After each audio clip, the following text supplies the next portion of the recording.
Iran ಯುದ್ಧ ನಿಲ್ಲುವ ಲಕ್ಷಣ ಕಾಣ್ತಾ ಇಲ್ಲ. ಅಮೆರಿಕ ಅಧ್ಯಕ್ಷ ಡೊನಾಲ್ಡ್ ಟ್ರಂಪ್ ಇರಾನ್ಗೆ ಡೆಡ್ಲೈನ್ ಮೇಲೆ ಡೆಡ್ಲೈನ್ ಕೊಡ್ತಾನೆ ಇದ್ದಾರೆ. ಆದರೆ ಇರಾನ್ ಮಾತ್ರ ಯಾವುದಕ್ಕೂ ಜಗ್ಗುತ್ತಿಲ್ಲ. ಇದೀಗ 24 ಗಂಟೆಗಳ ಕಾಲ ಡೆಡ್ಲೈನ್ ಕೊಟ್ಟಿರುವ ಟ್ರಂಪ್ ಹರ್ಮುಜ್ ಜಲಸಂಧಿಯನ್ನ ಮುಕ್ತ ಮಾಡದೇ ಇದ್ರೆ ಭೀಕರ ದಾಳಿ ಮಾಡುವ ಎಚ್ಚರಿಕೆ ನೀಡಿದ್ದಾರೆ. ಮಂಗಳವಾರ ರಾತ್ರಿ 8 ಗಂಟೆ ತನಕ ಡೆಡ್ಲೈನ್ ಎಂದಿದ್ದು, ಆ ಬಳಿಕ ಬೃಹತ್ ಸೇತುವೆಗಳು, ವಿದ್ಯುತ್ ಸ್ಥಾವರಗಳನ್ನ ಗುರಿಯಾಗಿಸಿ ದಾಳಿ ಮಾಡ್ತೇವೆ ಅಂತ ಇರಾನ್ಗೆ ಟ್ರಂಪ್ ಎಚ್ಚರಿಕೆ ನೀಡಿದ್ದಾರೆ. ಟ್ರಂಪ್ ವಾರ್ನಿಂಗ್ ಬೆನ್ನಲ್ಲೇ ಮತ್ತೊಂದು ಕಡೆ ಸಂಧಾನ ಮಾತುಕತೆ ಪ್ರಸ್ತಾಪವು ತೆರೆಮರೆಯಲ್ಲಿ ನಡೆಯುತ್ತಾ ಇದೆ. ಹಾಗೆ ಈ ಸಂಬಂಧ ಇರಾನ್ ಹಾಗೂ ಅಮೆರಿಕಕ್ಕೆ 45 ದಿನಗಳ ಮಧ್ಯಂತರ ಕದನ ವಿರಾಮ ಘೋಷಣೆ ಬಗ್ಗೆ ಮಿತ್ರ ಪಕ್ಷಗಳು ಒತ್ತಾಯ ಮಾಡಿದ್ದು, ಮುಂದಿನ 45 ದಿನಗಳಲ್ಲಿ ಪೂರ್ಣ ಕದನ ವಿರಾಮದ ಬಗ್ಗೆ ಮಾತುಕತೆ ನಡೆಸಿ ಅಂತಿಮ ನಿರ್ಧಾರಕ್ಕೆ ಬನ್ನಿ ಎಂದು ಸಲಹೆಯನ್ನು ನೀಡಿದ್ದಾರೆ. ಪಾಕಿಸ್ತಾನ, ಟರ್ಕಿ, ಈಜಿಪ್ಟ್ ಈ ಪ್ರಸ್ತಾಪವನ್ನು ಮುಂದಿಟ್ಟಿದ್ದು, ಮುಂದಿನ 48 ಗಂಟೆಗಳಲ್ಲಿ ಮಧ್ಯಂತರ ಕದನ ಘೋಷಣೆಯಾಗುವ ನಿರೀಕ್ಷೆ ಎಂದು ವರದಿಯಾಗಿದೆ. ಒಂದು ಕಡೆ ವಾರ್ನಿಂಗ್, ಮತ್ತೊಂದು ಕಡೆ ಸಂಧಾನ. ಈ ನಡುವೆ ಅಮೆರಿಕ ಇಸ್ರೇಲ್ ದಾಳಿಯಲ್ಲಿ IRGC ಇಂಟೆಲಿಜೆನ್ಸ್ ಮುಖ್ಯಸ್ಥರನ್ನ ಹತ್ಯೆ ಮಾಡಲಾಗಿದೆ. ಮೇಜರ್ ಜನರಲ್ ಮಜೀದ್ ಖಡೇಮಿಯನ್ನ ಹತ್ಯೆ ಮಾಡಿರುವುದಾಗಿ ಇಸ್ರೇಲ್ ಘೋಷಣೆಯನ್ನು ಮಾಡಿಕೊಂಡಿದೆ. ಯುದ್ಧ ಶುರುವಾದ 38 ದಿನಗಳಿಂದ ಅಮೆರಿಕ ಇಸ್ರೇಲ್ ಪಡೆಗಳು ಪ್ರಮುಖ ನಾಯಕರನ್ನ ಹತ್ಯೆ ಮಾಡುತ್ತಲೇ ಸಾಗಿವೆ. ಹಾಗೆ ಇಸ್ರೇಲ್ ರಕ್ಷಣಾ ಸಚಿವರು ಮಾತನಾಡಿ, ನಾವು ಇದೇ ರೀತಿ ಒಬ್ಬೊಬ್ಬರನ್ನೇ ಹತ್ಯೆ ಮಾಡುತ್ತಲೇ ಸಾಕ್ತೇವೆ ಎಂದು ಘೋಷಿಸಿದ್ದಾರೆ. 24 ಗಂಟೆಗಳ ವಾರ್ನಿಂಗ್ ಬೆನ್ನಲ್ಲೇ ಅಮೆರಿಕ ಅಧ್ಯಕ್ಷ ಡೊನಾಲ್ಡ್ ಟ್ರಂಪ್ ಮತ್ತೊಮ್ಮೆ ಇರಾನ್ಗೆ ಅಲರ್ಟ್ ಮೆಸೇಜ್ ಕಳಿಸಿದ್ದಾರೆ. ಒಪ್ಪಂದಕ್ಕೆ ಬರ್ತಿರೋ ಅಥವಾ ನಾವು ನಿಮ್ಮ ಮೇಲೆ ಬಾಂಬ್ ದಾಳಿ ಮಾಡುವುದೋ ಅಂತ ನೇರವಾಗಿಯೇ ಪ್ರಶ್ನೆ ಮಾಡಿದ್ದಾರೆ. ಹರ್ಮುಜ್ ಜಲಸಂಧಿಯಲ್ಲಿ ಹಡಗುಗಳ ಸಂಚಾರಕ್ಕೆ ಮುಕ್ತ ಮಾಡಿದ್ರೆ ಮಾತುಕತೆಗೆ ಸಿದ್ಧ. ಒಂದು ವೇಳೆ ಹರ್ಮುಜ್ ಜಲಸಂಧಿ ಮುಕ್ತ ಮಾಡದಿದ್ರೆ ಬಾಂಬ್ ದಾಳಿ ಮಾಡ್ತೇವೆ ಅಂದಿದ್ದಾರೆ. ಈ ನಡುವೆ ಇಸ್ರೇಲ್ ಪಡೆಗಳು ಇರಾನ್ನ ಸ್ಟೀಲ್ ಅಂಡ್ ಪೆಟ್ರೋಕೆಮಿಕಲ್ ಸಂಸ್ಥೆ ಮೇಲೆ ದಾಳಿ ಮಾಡಿವೆ. ಡೊನಾಲ್ಡ್ ಟ್ರಂಪ್ ಡೆಡ್ಲೈನ್ ಕೊಟ್ಟಿದ್ದು, ಇರಾನ್ನಲ್ಲಿ ಬಾಂಬ್ ಮಳೆ ಸುರಿಸಿ ನರಕ ಮಾಡ್ತೇವೆ ಎಂದಿದ್ದಾರೆ.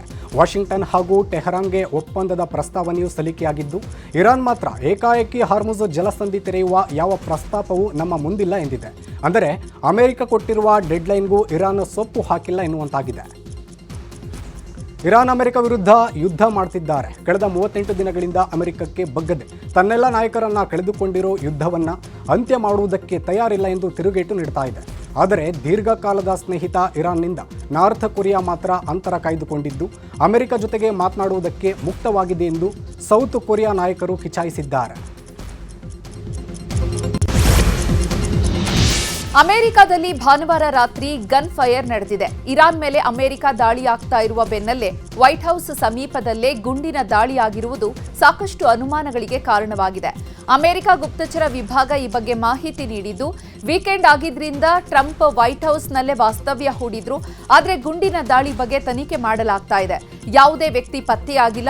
ಘಟನೆ ಬಳಿಕ ಭದ್ರತೆಯಲ್ಲಿ ಹೆಚ್ಚಳ ಮಾಡಿದ್ದೇವೆ ಅಂತ ಮಾಹಿತಿ ನೀಡಿದ್ದಾರೆ.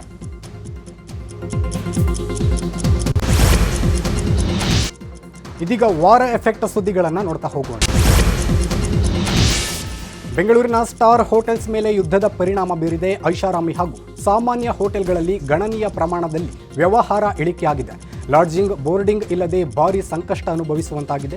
ಯುದ್ಧದ ಹಿನ್ನೆಲೆ ಬಹುರಾಷ್ಟ್ರೀಯ ಕಂಪನಿಗಳ ಸಭೆ ರದ್ದುವಾಗಿದ್ದು, MNC ಕಂಪನಿಗಳ ವಾರ್ಷಿಕ ಸಭೆ, ವಿದೇಶಿ ಪ್ರತಿನಿಧಿಗಳ ಸಭೆ ರದ್ದು ಆಗಿರುವುದು ಸಾಕಷ್ಟು ನಷ್ಟ ಉಂಟು ಮಾಡುವಂತೆ ಮಾಡಿದೆ. ಕೊಲ್ಲಿ ದೇಶಗಳಿಂದ ಬರ್ತಿದ್ದ ವಿಮಾನಗಳು ಬಂದಾಗಿದ್ದು, ಬೆಂಗಳೂರು ಸೇರಿ ರಾಜ್ಯಕ್ಕೆ ಬರ್ತಿದ್ದ ಪ್ರವಾಸಿಗರ ಸಂಖ್ಯೆ ಇಳಿಕೆಯಾಗಿದೆ. ಹೀಗಾಗಿ ಬೆಂಗಳೂರಿನಲ್ಲಿ 30% ರೂಮ್ ಬುಕಿಂಗ್ ಕಡಿತ ಆಗಿದೆ. ಒಂದು ತಿಂಗಳಲ್ಲಿ 200 ಕೋಟಿಗೂ ಅಧಿಕ ಕೋತ ಆಗಿರುವ ಅಂದಾಜಿದೆ. ಪ್ರವಾಸಿಗರ ನೆಚ್ಚಿನ ತಾಣ ಮೈಸೂರಿನಲ್ಲೂ ಯುದ್ಧದ ಪರಿಣಾಮ ಜೋರಾಗಿದೆ. ಹೋಟೆಲ್, ಲಾಡ್ಜ್, ರೆಸಾರ್ಟ್, ಹೋಮ್ ಸ್ಟೇಗಳು ಖಾಲಿಯಾಗಿವೆ. ಪ್ರವಾಸೋದ್ಯಮಕ್ಕೆ ಕೊಲ್ಲಿ ಯುದ್ಧ ಕೊಳ್ಳಿ ಇಟ್ಟಂತಾಗಿದೆ. ಮೈಸೂರಿನಲ್ಲಿ ಪ್ರವಾಸೋದ್ಯಮ ಸಂಪೂರ್ಣ ಕುಸಿತ ಆಗಿದ್ದು, 40% ಹೋಟೆಲ್ ರೂಮ್ಗಳು ಖಾಲಿಯಾಗಿದೆ. ವಾರಾಂತ್ಯದಲ್ಲೂ ಪ್ರವಾಸಿಗರು ಬರ್ತಾನೇ ಇಲ್ಲ. ವಿದೇಶಿ ಪ್ರವಾಸಿಗರಂತೂ ಮೈಸೂರಿನಲ್ಲಿ ಕಾಣೋದೇ ಇಲ್ಲ. ಅರಮನೆ ನೋಡಲು ಜನ ಬರ್ತಾ ಇಲ್ಲ. ಮೈಸೂರಿನ ಸುತ್ತಮುತ್ತ ತಾಣಗಳು ಕೂಡ ಖಾಲಿಯಾಗಿವೆ. ಉದ್ಯಮಕ್ಕೆ ಕಾರಣ ಏನಂತಂದರೆ, ಕಮರ್ಷಿಯಲ್ ಗ್ಯಾಸು ಸಮಸ್ಯೆ ಇತ್ಯರ್ಥ ಆಗಿಲ್ಲ. ಸಾಕಷ್ಟು ಹೋಟೆಲ್ಗಳು ಮುಚ್ಚಿದೆ. ಆಮೇಲೆ ಜನ ಕೂಡ ಪ್ರವಾಸಿಗರು ಹೆದರ್ತಾ ಇದ್ದಾರೆ. ಪ್ರವಾಸೋದ್ಯಮ ಮೈಸೂರು ಹೇಗೆ ಹೋಗೋದು, ಊಟ ತಿಂಡಿ ಸರಿಯಾಗಿ ಸಿಗುತ್ತೋ ಇಲ್ವೋ ಗೊತ್ತಿಲ್ಲ. ಎಲ್ಲ ಕಡೆನೂ ಸಮಸ್ಯೆ ಆಗಿಬಿಟ್ಟಿದೆ. ಕೆಲವು ಹೋಟೆಲ್ಗಳಲ್ಲಿ ಮುಚ್ಚಿದ್ದಾವೆ, ಕೆಲವು ಹೋಟೆಲ್ಗಳಲ್ಲಿ ಐಟಮ್ ಕಡಿಮೆ ಮಾಡಿದ್ದಾರೆ. ಮೈಸೂರಿಗೆ ಯಾರೇ ಥರ ಟೂರಿಸ್ಟ್ ಬರ್ತಾ ಇಲ್ಲ. ರೆಸ್ಟೋರೆಂಟ್ ಆಗ್ಬೋದು, ಮತ್ತು ಹೋಟೆಲ್ಸ್ ಆಗ್ಬೋದು ಎಲ್ಲ ಖಾಲಿ ಹೊಡಿತಾ ಇದೆ. ವ್ಯಾಪಾರ ಎಲ್ಲ ಕುಸ್ತಿದೆ. ಮೇಜರು ವಾರ್ ನಡೀತಾ ಇದೆ. ಅದೇ ಟೂರಿಸಮ್ ಯಾರೂ ಬರ್ತಾಯಿಲ್ಲ.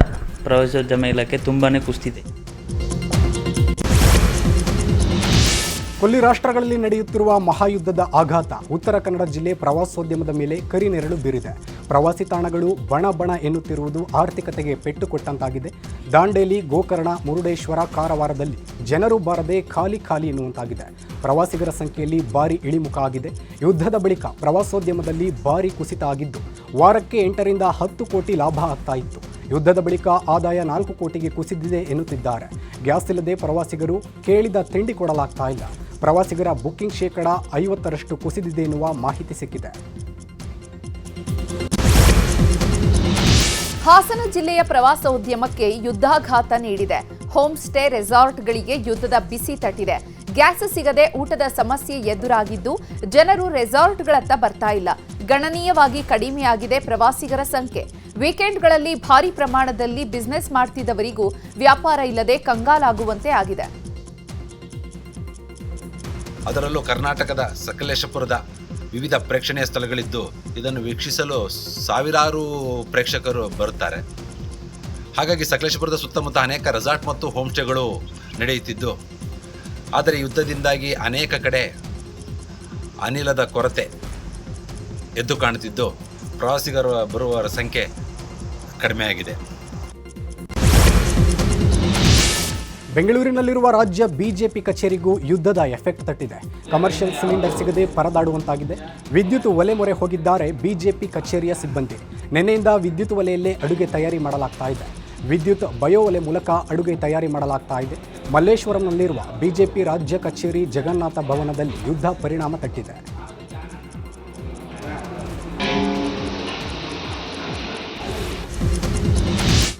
ರಾಜಕೀಯ ಸುದ್ದಿಗಳನ್ನು ನೋಡೋಣ.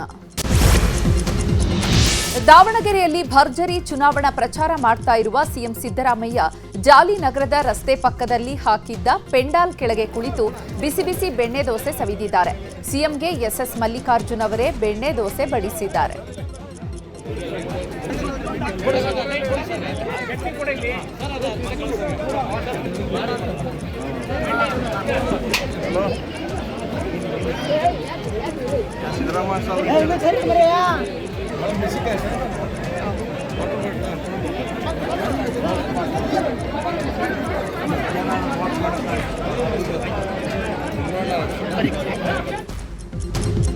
ಇನ್ನು ದಾವಣಗೆರೆಯ ಬೂದಾಳ್ ರಸ್ತೆಯಲ್ಲಿರುವಂತಹ ದುಗ್ಗಮ್ಮ ಕಣದಲ್ಲಿ ಸಿಎಂ ಬಹಿರಂಗ ಸಭೆಯಲ್ಲಿ ಭಾಗಿಯಾಗಿದ್ದಾರೆ.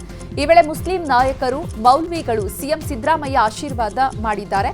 ಸಿಎಂ ಸಿದ್ದರಾಮಯ್ಯ ಡೊಳ್ಳು ಬಾರಿಸುವ ಮೂಲಕ ಕಾರ್ಯಕ್ರಮಕ್ಕೆ ಚಾಲನೆ ನೀಡಿದ್ದು ಸಮರ್ಥ್ಗೆ ಮತ ನೀಡುವಂತೆ ಕೇಳಿಕೊಂಡಿದ್ದಾರೆ. ಏಪ್ರಿಲ್ 9ರಂದು ಚುನಾವಣೆ ಇದೆ. ನಮ್ಮ ಅಭ್ಯರ್ಥಿಗೆ ಮತ ಕೊಟ್ಟು ಗೆಲ್ಲಿಸಬೇಕು. ಎಲ್ಲರೂ ಮತದಾನದ ಹಕ್ಕು ಚಲಾಯಿಸಬೇಕು. ಕಾಂಗ್ರೆಸ್ ಚಿಹ್ನೆಗೆ ಮತ ನೀಡಿ.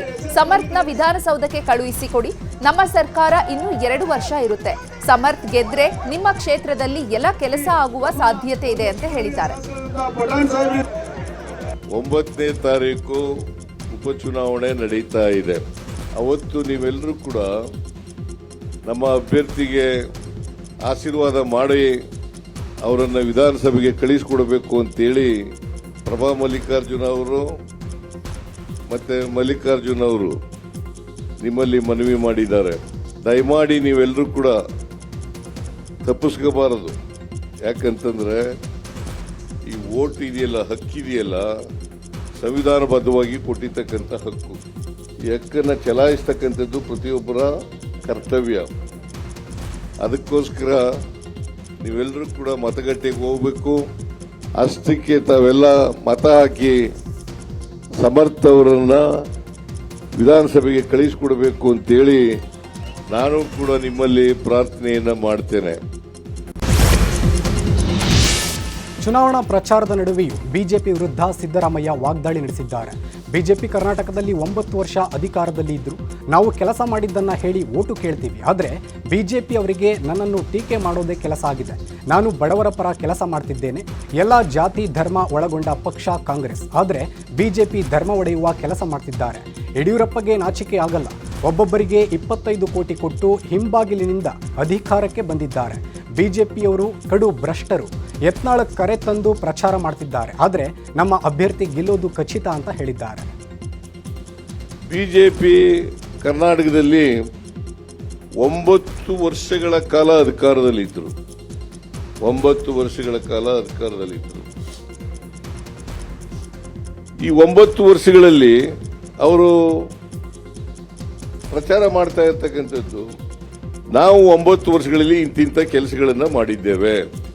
ಅವರು ಯಾವ ಕೆಲಸ ಮಾಡಿದ್ದೀವಿ ಅಂತ ಹೇಳಲ್ಲ, ಏನು ಅಭಿವೃದ್ಧಿ ಕೆಲಸ ಮಾಡಿದ್ದೀವಿ ಅಂತ ಹೇಳಲ್ಲ. ಅದ್ರ ಬದಲಿಗೆ ಸಿದ್ದರಾಮಯ್ಯನನ್ನ ಟೀಕೆ ಮಾಡೋದು, ನಮ್ಮ ಸರ್ಕಾರವನ್ನ ಟೀಕೆ ಮಾಡೋದು. ಯಾಕೆ ಮಾಡ್ತಾರೆ ಅಂತಂದ್ರೆ, ನಾನು ಬಡವರ ಪರವಾಗಿ ಕೆಲಸ ಮಾಡ್ತಾ ಇದ್ದೇನೆ ಅಂತಕ್ಕಂಥ ಕಾರಣಕ್ಕೋಸ್ಕರವಾಗಿ ನನ್ನನ್ನು